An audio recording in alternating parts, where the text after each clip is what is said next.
La Lomita is our mother church and the mission of our parish now. Oh, it's a sweet history, beautiful. The first Oblates came in the 1840s and began to evangelize the people of the river on both sides. And they started Port Isabel and Brownsville and then rode up to Roma and beyond. So this was kind of a way station. They would stop here and say Mass, and after a while it became more of a way station.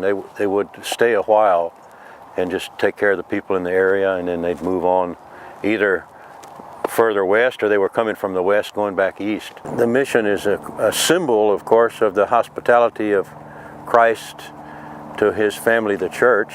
It's always open. You could come down here at 3 o'clock in the morning, it'll be open. It's always open. The gate's open, the front door's open.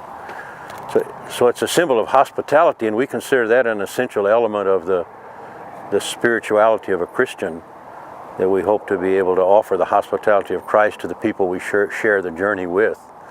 A wall is a counter symbol. It's a counter value.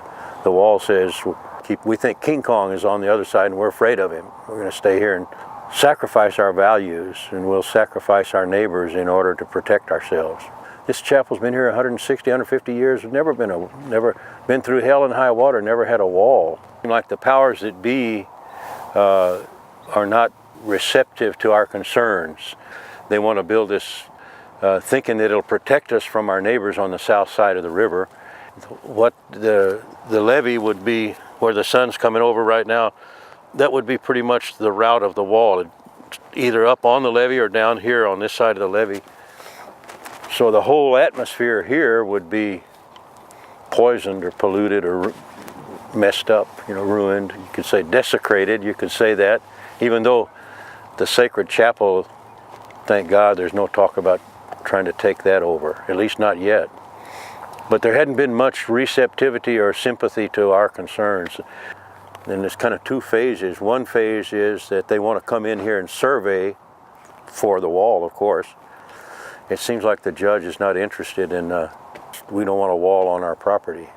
A wall is like a counter value, We don't claim to really understand completely how we're going to handle all these immigration problems. I'm a country priest, not an immigration expert. But what we seem to be hearing is it's kind of like almost hysteria. What we're hearing is that the wall would protect us from savages across the border who want to come in and raise hell with us. But we've been living here, we don't have that happening. There are poor people that come across to look for jobs, and there are people smuggling drugs. But even if you could say this wall will solve all of that, it'd still be a damn shame to do it with a wall. If we're the biggest, richest, most powerful, smartest, most compassionate country in the world, we ought to be able to come up with a better deal than that, a better deal than a wall. Chapel says, this is Mama's place. Y'all come on in and make yourselves at home. The wall says, we're scared of you and we don't want you to come in here, and we're afraid you're going to hurt us, and we don't want anybody to come here. We want to hide behind this wall and not be bothered by people that we haven't met yet. The hype is that we're being attacked. They're saying this is a great crisis. Look at this. Does this look like a crisis to you? Look at the sunrise. There's no crisis here. There are problems, but the wall is going to spoil the whole spiritual atmosphere of this place for sure. That's going to happen if the wall goes up.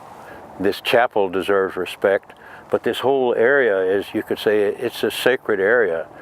This is an ancient place of prayer, and the people up and down the border, they're not all outlaws. We come from a long line of humble and gentle and kind and generous people who would take Donald Trump in if he was down and out and feed him and care for him. Your response to our problems is really obscene to us. I would try to tell him that. I don't know. I don't think he wants to hear what I have to say, of course. But to those who are just disgusted with us, there are those who are, it seems now more than we thought, that are just angry and really maybe almost despise our point of view. I'd just say, well, have mercy on us, we would have mercy on you.